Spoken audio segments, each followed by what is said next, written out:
Rapid Media presents Rapid Media TV.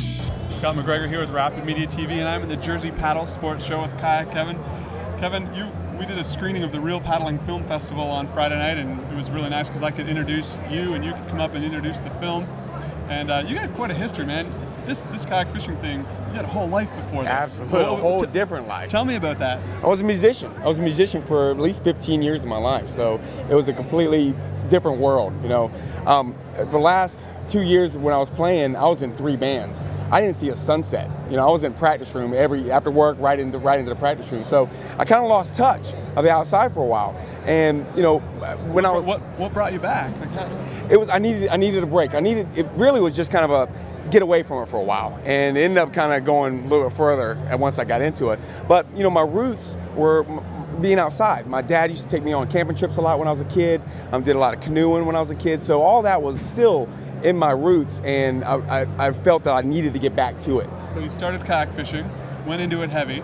Well, actually, I just started. I got into kayaking for the tour aspect of it. Right. You know, I needed a challenge. I guess it was my midlife crisis. I was 30 years old. That's not a bad one. Yeah, no, it's not. I needed some challenge to do. I needed something, and I couldn't hike. You know, I looked at the Appalachian Trail. I got bad ankles, bad knees from skateboarding and snowboarding when I was a youth, so I was pretty beat up. That wasn't going to work for me. And I looked at the Intercoastal Waterway, and I was like, "Wow, that's the water equivalent to the Appalachian Trail." So I started researching that and kind of how can I do this, and then I saw a boat that I was real comfortable in. I didn't want to sit inside. I wanted to sit on top, and that Manta, Ocean Kayak Manta, came out in 2001. I saw that, and that was the ticket. That was what I saw that was going to get me out in the water. So then how did you take that passion into filmmaking?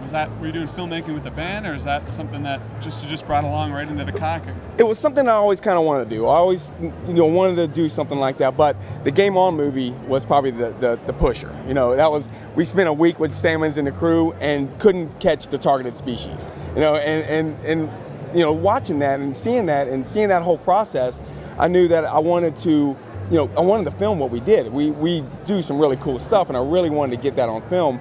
But having one guy, you know, hiring a guy to come out and film, just filming, wasn't going to work. You know, I knew one camera wasn't going to work. Wasn't going to get the shots I wanted to get. I wanted to get the entire fights. You know, usually when you have one guy shooting the camera, he's sitting there all day long, and all of a sudden somebody hooks up and he shoots.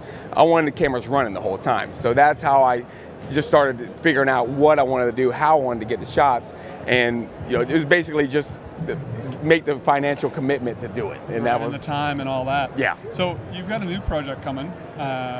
Tell me about the next video. It's going to be the sequel to the first Kayak Fishing Chesapeake Bay. And how is that going to be different? What are you going to do in that? More instructional stuff. The first movie was straight. It was action. Straight action. It was like, here's the spot, here's the fights. You know, and this one's going to be, here's the spots, but here's what we use. You know, here's how we bait it up. Here's the knots that I tie. I even go into that detail. Even the techniques of one-arm paddling, how to get around structure, bait placement, all that stuff I want to cover on that, because that's what people wanted to see. They asked me how come I didn't do it on the first one, because I didn't want to slow it down to do it. So in this one, I'm still not slowing it down, but it's going to have that, and then it's going to go straight into the action.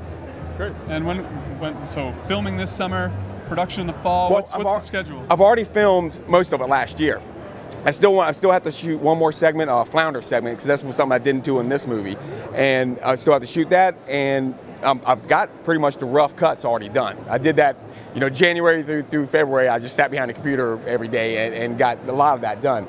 So I'm pretty much mostly done with that. I still have to shoot that one more segment, and I finish up editing on it, and you know, the rest of the stuff, and I should be out by fall.